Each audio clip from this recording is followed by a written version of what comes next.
Gente de risa loca, queridos amigos, de risa loca. Todavía ayer comentaba acerca de las intenciones de Andrés Manuel López Obrador para comenzar una campaña en busca de algún liderazgo internacional, y ayer lo confirma descaradamente.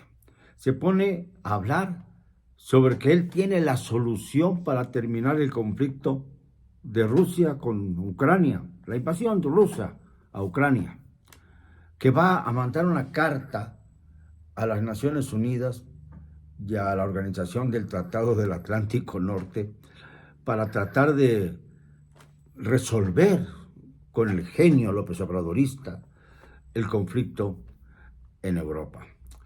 Estos señores ya rayan en la locura más absoluta. Se parece a Echeverría. La carta o la guerra, gritaba Echeverría a favor de su famosa Carta de los Deberes y Derechos Económicos de los Pueblos, que según él iba a terminar con toda posibilidad de violencia global. Ya saben ustedes cuál fue el resultado. Se propuso para ser secretario general de la ONU, lo dijimos ayer, y obtuvo 0 votos. 0. Ni siquiera la delegación mexicana, ya en el gobierno de López Portillo, votó por él. Pero fue un despilfarro terrible de dinero que salieron de las arcas públicas, de nuestro dinero, para financiar el proselitismo barato de Echeverría.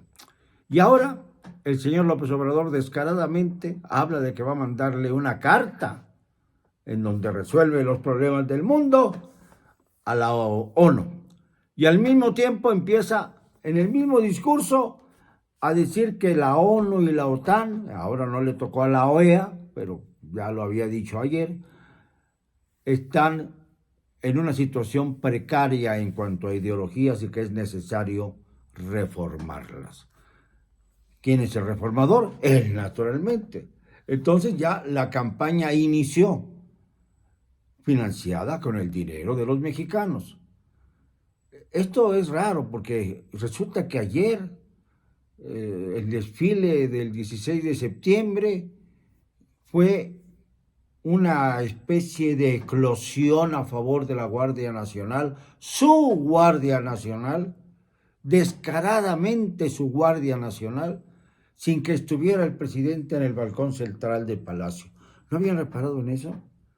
Bajó a sentarse, quizá porque, entre otras cosas, debió haber divagado acerca de si iba a poder resistir algunas horas del desfile militar de pie, o bien porque quería estar cerca de sus invitados, algunos francamente indeseables para México y otros respetables. Por ejemplo, yo le tengo una especial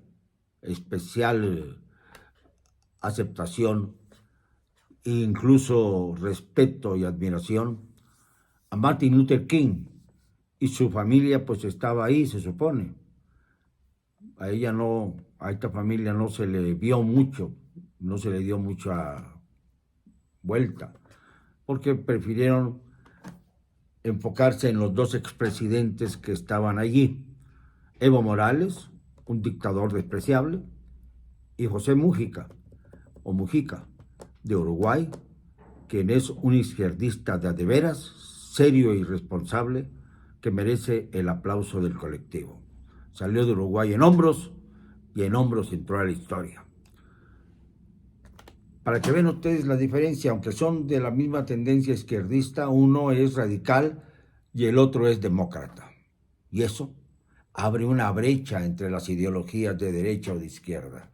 No importa cuál sea la postura que uno adopte, siempre y cuando no se traicionen los ideales. Y esta es una lección que debiera aprender Andrés Manuel. Pero bueno, estuvo allá abajo del balcón central de Palacio, y ahí vio el desfile y ahí aplaudió a su Guardia Nacional, cuando todavía falta el voto del Senado para definir si la Guardia Nacional se suma a la Secretaría de Defensa Nacional con todo y sus cuarteles, 250 construidos y 250 por construir. Y mientras el presidente redacta su famosa carta para enviarla a la ONU, tratando a como dé lugar de resolver el conflicto de Rusia y su invasión a Ucrania, México sigue envuelto en una guerra no de baja intensidad, sino de intensidad creciente con los crímenes del narcotráfico, con las bandas delincuenciales, con los narcotraficantes, con los secuestradores, a los que sigue brindando cobijo y abrazos. No hay nada que lo detenga ni le haga cambiar de opinión. Está empeñado en llevar a México a un abismo.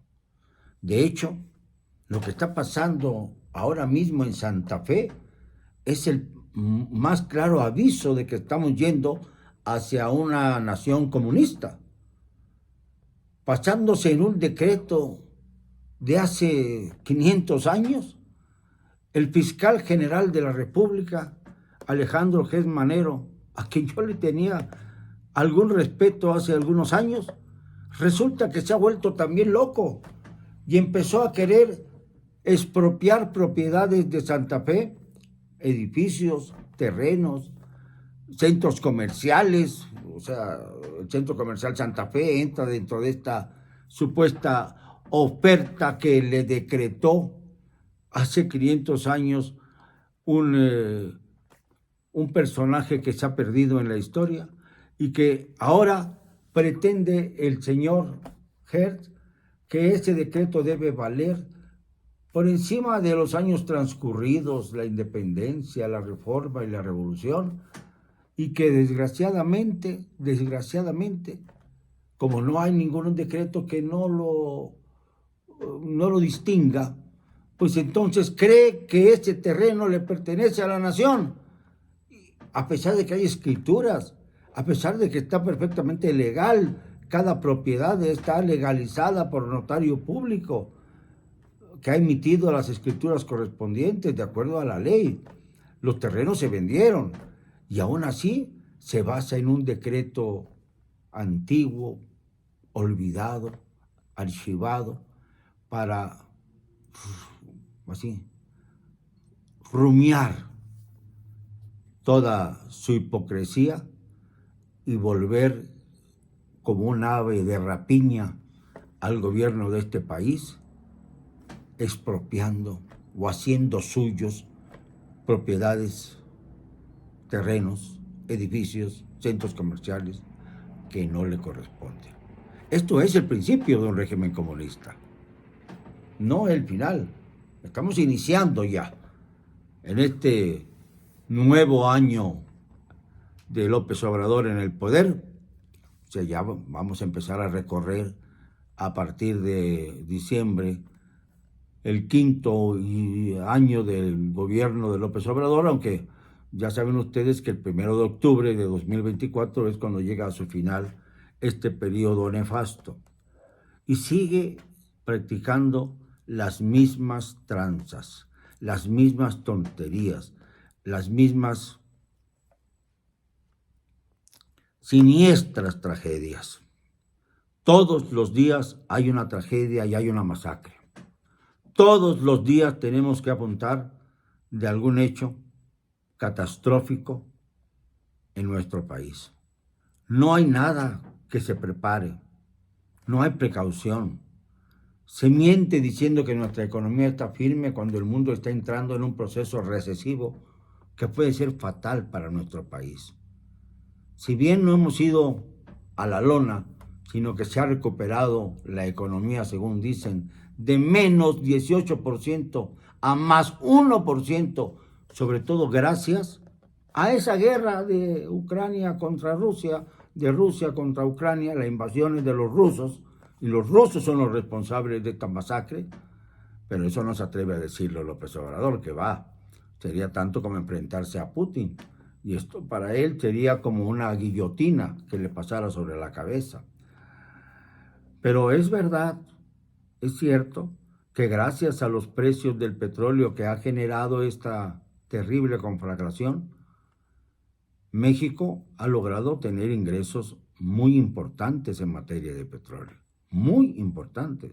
Aunque no sirva para nada la refinería de Dos Bocas, que amaneció inundada el día 15 de septiembre, cuando gritaba López Obrador: muera la corrupción, muera el clasismo, muera el racismo. Le faltó, como dije ayer, la cuarta: muera, muera el mal gobierno. Esa no se atrevió a decirla, claro, porque le tocaba a él. Y esta es una frase que se usó en los gritos subsecuentes al del padre Hidalgo, no precisamente en Dolores, sino por ejemplo en Huichapan, donde se dio el primer grito de independencia allá en este pueblo mágico que es maravilloso y que recomiendo visitar. Ahí hay parte de nuestra historia. Pero bueno, más allá de esta publicidad, esta propaganda turística, está el hecho de que estamos entre dos fuegos.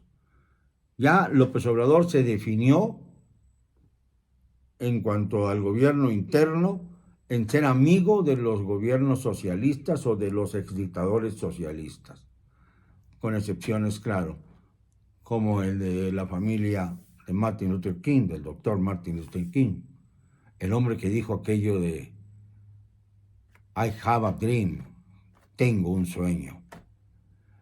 Y el sueño de todos los mexicanos sería, en este caso, siguiendo la palabra de Luther King, que cesara ya la autocracia simulada, la convivencia del gobierno civil con el gobierno militar que se ha vuelto mafiosa, porque en medio de ambas instituciones, de la presidencia y el ejército, se encuentra el crimen organizado.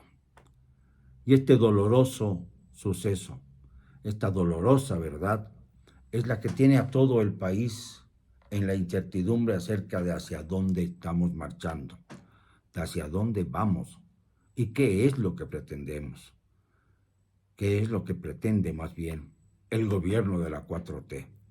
¿Conducirnos al abismo del comunismo? Pues ya empezó, ya está aquí. Si no quieren abrir los ojos, eso es otra cosa, pero está aquí, lo palpamos, lo tenemos ya dentro de nuestra esfera de vida supuestamente normalizada. Ya no hay COVID, según dicen, pero no se han dado las cifras del verdadero número de víctimas que causó esta enfermedad por la mala administración del gobierno. Por ahí hay un libro que habla de que las víctimas fueron 700,000. Yo ya hice mis números de acuerdo a lo que el propio López-Gatell ha declarado. López-Gatell, el famoso zar de la salud. Le dicen zar porque todo esto tiene efectos aristocráticos. A lo mejor reclama López Obrador el trono de Inglaterra luego de la muerte de Isabel II y aprovechando que todavía no se ha coronado a Charles III. Esto de la monarquía a mí me indigesta verdaderamente. Pues no importa, nombró el zar de la salud al señor López-Gatell. Bueno, ¿y qué? Pues para mí, que de acuerdo a los números, hubo más de 1,000,000 de muertos como consecuencia de la mala administración de la pandemia, de la torpeza con la que se manejó, del mal ejemplo que dio el presidente al desechar cualquier uso de cubrebocas, por ejemplo, salvo cuando fue a Estados Unidos. Entonces, a ver al señor Trump primero y luego al señor Biden, entonces sí que usó cubrebocas, porque lo obligaron las sobrecargos, las aeromosas de los aviones que tuve que utilizar comerciales para ir en busca de la bendición de los santos patrones de la Casa Blanca. Esta hipocresía es la que nos ha llevado a pensar que el pueblo mexicano no puede ser masoquista. El pueblo mexicano tiene que reaccionar ante estos hechos. No se trata de defender las propiedades de los multimillonarios que son ricos en Santa Fe, sino se trata de defender los derechos de cada quien, porque al rato no van a ser los millonarios, van a ser los miembros de la clase media alta los que reciban el golpe, y luego la clase media media, y luego la clase media baja. Y así, en lugar de que haya mejores oportunidades de trabajo, serán más el número de pobres. Ya sumamos casi 5 millones de pobres más a los pobres que había antes de iniciar el gobierno de la 4T. Y esto es la señal más clara del fracaso tremendo de este gobierno que se da el lujo de dedicar el desfile del 16 de septiembre a un grupo militar, paramilitar, la Guardia Nacional, que solo ha servido pues para mostrar sus uniformes. Perdónenme, no me van a callar. Y lo digo hoy y siempre, con cero cobardía.